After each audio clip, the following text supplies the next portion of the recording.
I will now say a little gently and perversely. There are no ideals and ideals. Even in heaven you can argue, but on a different level of understanding your needs than on earth. Even God is not perfect because he created souls who through freedom and opportunity produced evil. Although him at this point account, I justify him entirely.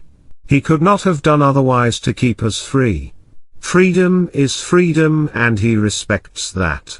What humans and angels have spoiled, they must themselves to repair, and in the soul, and in the universe as a community.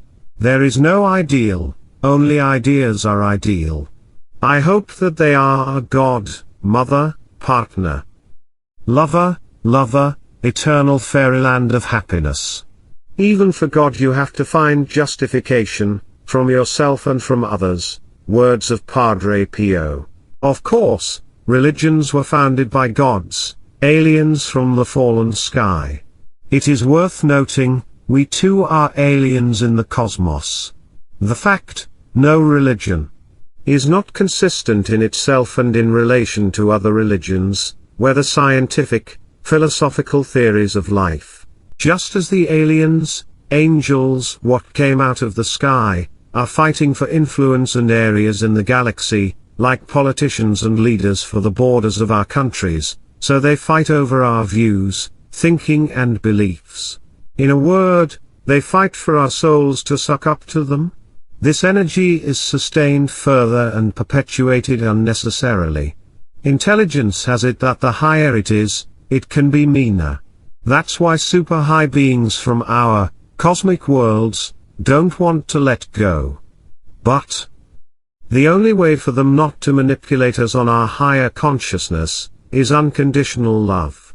They know about it, but do not apply it. That's why this utopian world still wrongly exists. Where there is a pure soul, one senses it, and religious doctrines only falsify its image. I trust Christ, who was born on purpose in the worst nation of the world to impart knowledge and love. He partially succeeded.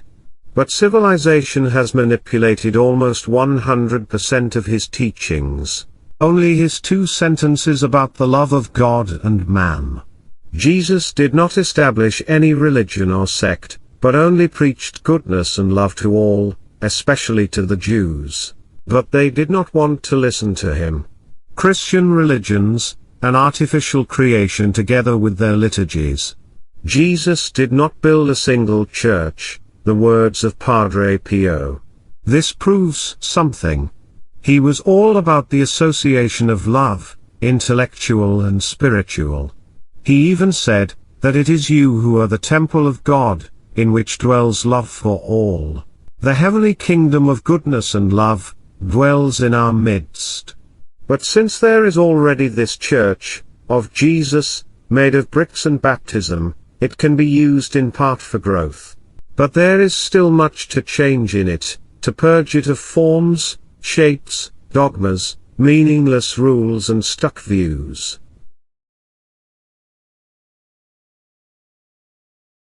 For me, the term gods means only one thing. Namely, they are beings who have violated the order of true love. In stories and myths they were called gods. As a result, they are all sorts of beings who impersonate the Supreme One and true God, such as the pharaohs, who ascribed divine attributes to themselves. There are, of course, many more examples. Among them are also aliens who arrived on our planet, and people paid homage to them, as gods or a god. And there is no need to be surprised by this, because that's the way life is. Unoriginal, far from the source. That's why it's so incredibly complicated. Someday it will be discovered to the end what kind of gods they are. The mind is, was and will be. For it is the stream of life. Speech, to be. Beyond it, is pure philosophy, but philosophy, precisely because of this mind. How can one not see a hole in a hole? A void within a void. To feel emptiness, you have to think. and pain is a story that happened completely unnecessarily. Pain was never in the plans of mind. That's why, from the heart, no one, neighbor or self, ever wishes suffering, but rather peace and love. This is such a heartfelt remnant after the unexpected occurrence of suffering. It happened to minds that thought that they could do everything, and that they remain unlimited in anything. This lack of humility before the inner mind generated suffering. Priests, yogis, also produce them, even then, and perhaps especially when they think that they have achieved nirvana and salvation. How much pride in this! Still, when I think of love, in my eyes the very illuminations. I see it where it can hardly be seen. The system has created a system that is falling apart. Positively elated, with humanism in our eyes, we admire the wonderful nature, animals, human love. But, if one looked into the world of animals more closely, he would see that there is a constant horror going on there. Power, domination, bloodshed. Well, but, this is what the Church does not see even today. It teaches that this world is ruled by God, and He made it beautiful. And I say, that no. The Church is wrong. I would add that the great ones in this Church knew this truth. But about the nuances between heaven and hell they are still silent. But when you get what Jesus deciphered only at the end of His life, you will be able to behead in many worlds you have never seen before. And you will be amazed at how wonderful it is. To the human eye, it could even be a scorcher. That's why only those who are mad with love for God can see it. Love is crazy, fast and violent, like a ray of light. It wants to have everything at once. There is nothing to surprise her. Such is its unfathomable divine nature. Let's hope I can keep up with her. I'm not surprised at Jesus when He understood this and said, "The kingdom of heaven suffers violence and violent men conquer it." Regarding our solar system, there is life in it, but only in one place besides our planet. It exists on one of the moons of Jupiter, where there is a lot of water.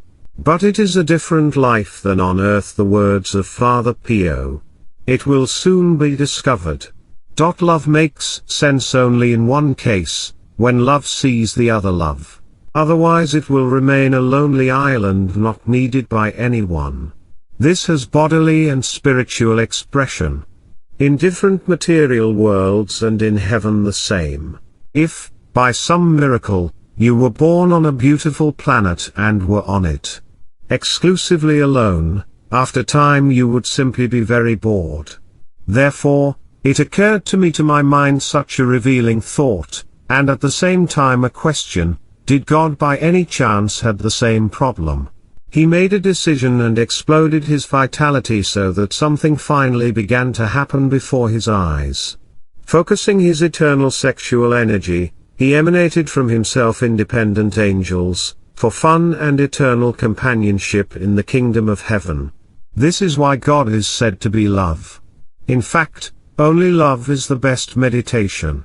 All methods, rules, styles of handling one's body, are only aids to a small value, really of little importance. Love, if it is not there, everything languishes, becomes unpleasant, even vicious. Without it follows grey, economic, philosophical, even biotechnological, unbearable life. Without the joy of existence, the source of which is a loving soul, we only manage to languish. Love fills everything and abolishes all laws. But how to apply it nowadays? Utopia of materialism constantly cuts off the wings of love, so that it cannot soar high and take root in every person. Materialism can be mitigated by seeing it after all, romantic beauty, capable of arousing feelings and emotions. Then we will overcome it, and we will bring to its surface the most beautiful feeling we have, love and adoration. But it takes effort and thinking in this direction.